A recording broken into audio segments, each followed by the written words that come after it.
नमस्कार दोस्तों, स्वागत है आपके अपने चैनल गुनाह द क्राइम स्टोरी। मैं ऋषि हाजिर हूँ आपके लिए एक नई कहानी लेकर। आज की कहानी उत्तर प्रदेश की है। उत्तर प्रदेश में एक जिला लगता है सहारनपुर। कहानी इसी सहारनपुर जिले की है। सहारनपुर जिले में एक थाना है बड़गांव। इसी थाने में 14 दिसंबर 2024 की सुबह एक फोन आता है। फोन करने वाली एक महिला होती है। वह कहती है कि मैं नूना बड़ी गांव से बोल रही हूँ और मेरा नाम इसराना है। मेरे पति सत्तार की किसी ने गोली मारकर हत्या कर दी है। इतना कहकर वह फोन पर ही रोने लगती है। क्योंकि घटना गांव में हुई थी और गांव में इस तरह की घटना होती नहीं है। सुबह सुबह हत्या की खबर मिलने से पूरे थाने में हड़कंप मच जाता है। आनन फानन में बड़गांव थाने की पुलिस नूना बड़ी गांव पहुंचती है। पुलिस घटना स्थल पर पहुंचती है तो देखती है एक पशुशाला में चारपाई पर एक अधेड़ उम्र के व्यक्ति की लाश पड़ी हुई है। उस व्यक्ति को 2 गोली मारी गई है। एक गोली सीने में था, दूसरी गोली आंख में मारी गई है, जिससे लाश का चेहरा बुरी तरह क्षतिग्रस्त हो गया है।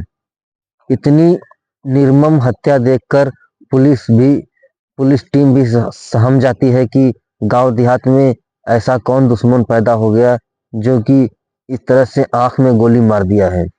खैर, पुलिस लाश को कब्जे में लेकर पोस्टमार्टम के लिए भेज देती है और अपनी जांच पड़ताल शुरू करती है। पुलिस सत्तार के परिवार वालों से पूछताछ करती है कि क्या किसी के साथ कोई दुश्मनी थी, किसी से पैसों की लेन देन इत्यादि तरह के सवाल पुलिस सत्तार के परिवार वालों से पूछती है। पर पुलिस के सवालों का सत्तार के परिवार वाले कोई ठोस जवाब नहीं दे पाते। सिर्फ पत्नी इसराना ही बताती है कि उसके पति सत्तार रोज सुबह 4 बजे सोकर उठ जाते थे, लेकिन 14 दिसंबर की सुबह जब 8 बजे तक सत्तार नहीं उठे तो मैं सत्तार को जगाने पशुशाला गई। जैसे ही रजाई हटाई तो देखा कि चारपाई पर खून से लथपथ उनकी लाश पड़ी हुई है। फिर मैंने तुरंत ही इसकी सूचना पुलिस को दी। इतना कहकर इसराना रोने लगी। पुलिस को अब समझ में नहीं आ रहा था, जब सत्तार की किसी से दुश्मनी नहीं है, न ही किसी से पैसों की लेन देन है, तो उसका कत्ल कौन कर सकता है। परिवार के लोगों का किसी पर शक भी नहीं है। इस तरह के सवाल पुलिस के दिमाग में घूम रहे थे। पुलिस अब परिवार के लोगों से हटकर पास पड़ोस और गांव वालों से घटना के बारे में पूछताछ करती है।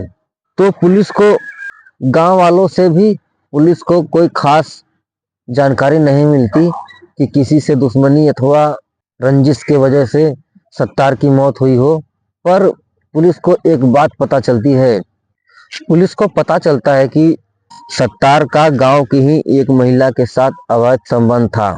सत्तार उस महिला पर हजारों रुपए खर्च करता था और अपने परिवार को एक पैसा भी नहीं देता था, जिससे सत्तार का परिवार वालों से हमेशा झगड़ा होता था। खास तौर से सत्तार का बेटा दानिश और सत्तार में उस महिला को लेकर रोज लड़ाई होती थी। पुलिस अब फिर से सत्तार के परिवार वालों से पूछताछ करने का फैसला करती है। पुलिस सत्तार के बेटे दानिश, पत्नी इसराना और दानिश के ताऊ के लड़कों अरमान और बिलाल से अलग अलग करके घटना के बारे में पूछताछ करती है।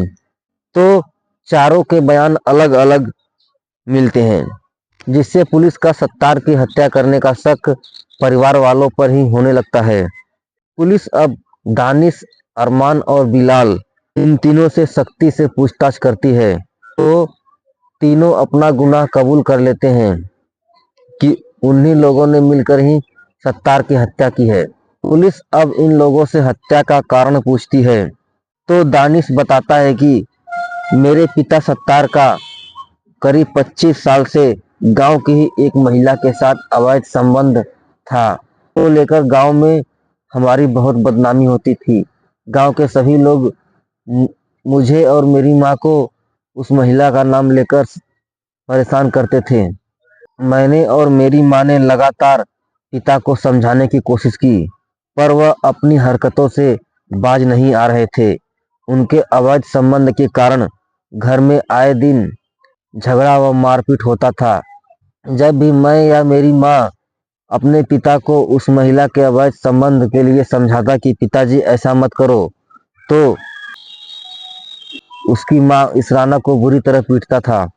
दानिश पुलिस को आगे बताता है कि उसके पिता सत्तार ने उस महिला की बेटी की शादी में अभी कुछ दिन पहले ही लाखों रुपए खर्च कर दिए थे, जिससे परिवार के सभी लोग नाराज थे। जब परिवार के लोगों ने सत्तार को रोकने की कोशिश की तो कहने लगा कि मेरे मामले में कोई भी नहीं बोलेगा, जो बोलेगा उसे मैं मार डालूंगा। उसकी इस धमकी से दानिश डर गया, कहीं सत्तार उस महिला के अवैध संबंध के चक्कर में मुझे और मेरी माँ को ही न मार दे। इसलिए दानिश ने अपने पिता को मारने का फैसला किया और अपने ताऊ के लड़कों बिलाल और अरमान के साथ मिलकर एक प्लान बनाया। दानिश अरमान और बिलाल को साथ लेकर देवबंद पहुंचा और वहां से एक युवक से 2 अवैध तमंचा खरीद कर लाए और तीनों वापस अपने गांव आ गए। 13 दिसंबर की रात करीब 1 बजे दानिश और उसके दोनों ताऊ के लड़के अरमान और बिलाल अपने अपने कमरे से निकलकर पशुशाला की ओर चल दिए। पशुशाला में सत्तार रजाई ओढ़कर सो रहा था और दानिश ने रजाई हटाई। इसके बाद अपने पिता सत्तार का पैर मजबूती से पकड़ लिया, जिससे कि सत्तार हिल डुल न सके और न ही भाग सके। फिर अरमान और बिलाल ने तमंचे से पहली गोली आंख में और दूसरी गोली सीने पर मार दी, जिससे सत्तार की वही मौत हो गई। सत्तार का कत्ल करने के बाद तीनों अपने अपने घर आकर सो गए। दानिश ने अपने बयान में बताया कि मेरा बाप मुझे मारता, इससे पहले मैंने ही उसे मार दिया। देखिए, आज फिर अवैध संबंध ने एक और जान ले ली। शादी के बाद इस तरह के रिश्ते नहीं रखना चाहिए। अब सत्तार, जिसके बीवी बच्चे थे और वह किसी दूसरी महिला पे पैसे उड़ाता था और परिवार के लोगों को खर्च वर्च नहीं देता था, जिससे परिवार के सभी लोग नाराज थे और गुस्से में कहीं सत्तार ही इन लोगों को मार देता। आज की कहानी में बस इतना ही। मिलते हैं कल किसी और कहानी के साथ। तब तक आप सभी सावधान रहें, सुरक्षित रहें। जय हिंद, जय भारत।